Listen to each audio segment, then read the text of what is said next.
Hi guys, this is Ashley with Marsh Flower Studio.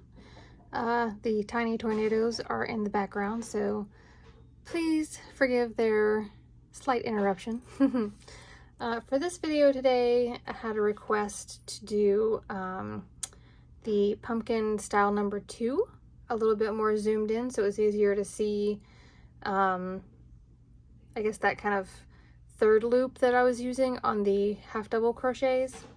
So I'm going to do a little bit of a smaller one. So I'm going to create my slip knot. I'm going to do a chain.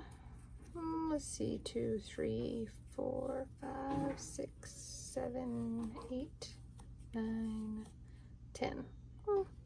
That should be good for this video. So I'm going to yarn over.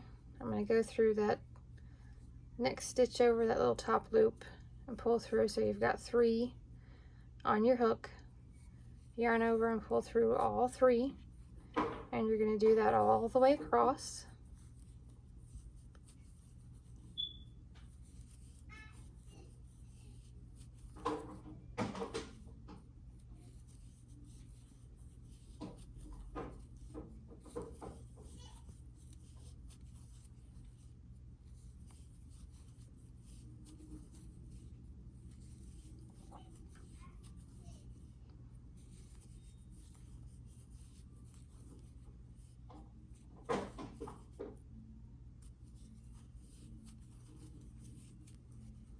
I chained 1 at the end, so I'm going to turn.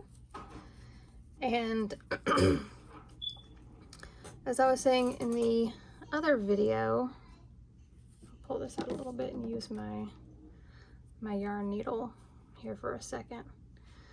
So we have our front loop, our back loop, and then if you turn it over a little bit more, you've got this other third loop on the back side. So you've got one here, here, all the way across. So that's the loop that I use to do the next row in, so that it gives you that kind of ribbed effect with your pumpkin. So I'll do a couple here. So I'm going to yarn over, I'm going to turn, so I'm going down into that third loop. Oop. Yarn over and pull some back up through, and then yarn over and pull through all 3. And it does get easier the more you do this.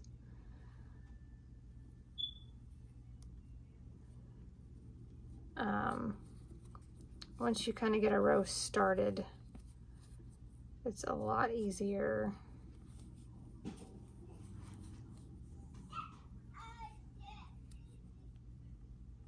to find that third loop back here.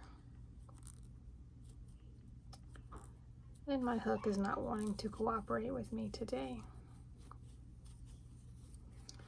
So you can see it gives you this nice raised edge where it almost looks like you have a surface crochet creating your ridges, but it's really just using that third loop on the half double here that makes those kind of pop up. Good gracious.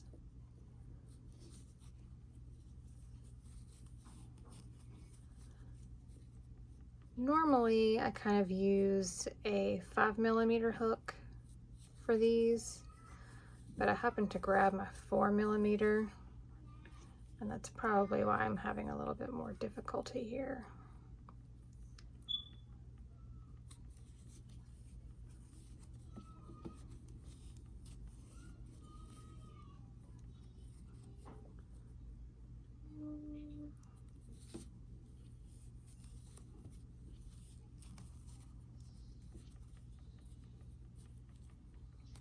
And definitely the first couple of rows are going to be harder than the rest, because you don't have as much to hang on to, and you're basically flipping your piece on its side, on its back, to get to that loop.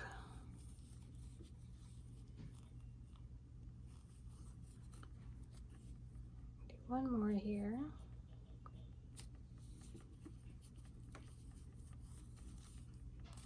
And then we'll chain one and turn it again. So then we'll keep going. Every other row, you're gonna have this edge turned to the inside of your pumpkin versus the outside, but that kind of is what gives it that really nice raised ridge area. So I'm gonna yarn over, I'm gonna go find that third loop back here. Oop. Do a few more so you can kind of see that that ridge will curve down every other row.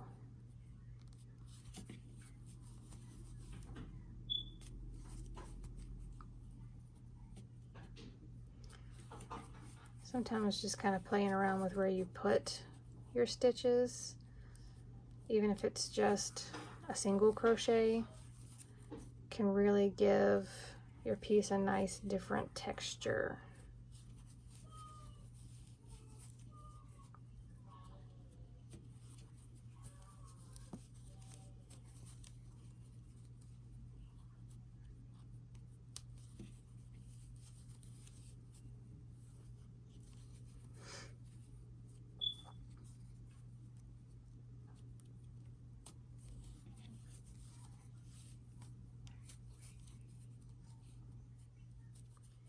Last one.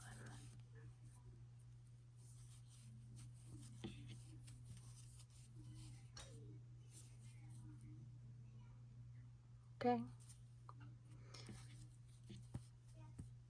So you can make these, as I said in the previous video, as tall or short. And your tall or short is going to depend on how long you make that chain in the beginning. And then your wide is going to be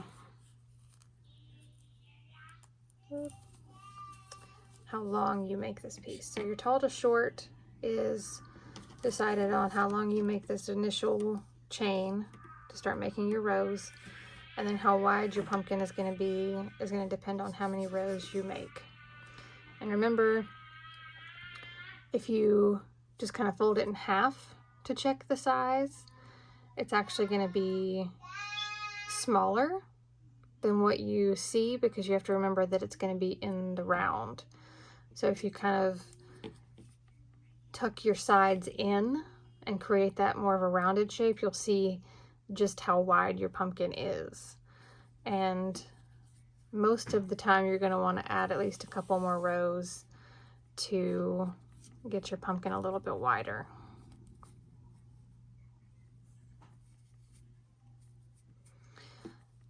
But I hope this video was helpful, and you can completely do this pumpkin just using your regular back loop and doing your stitch in that, but it's up to you. And you can do this with single crochets as well. You don't have to do the double or the half double to get the same kind of effect. You can do this with single crochets and just using the back loop, and you'll still get a nice ribbed texture all the way around your pumpkin. But make sure you hit that like button if this was helpful. Subscribe so you can see other videos that I make. And if you have any requests or suggestions or things you would like to see, pop them in the comments, and just like this video, I will get to them. Thanks, guys.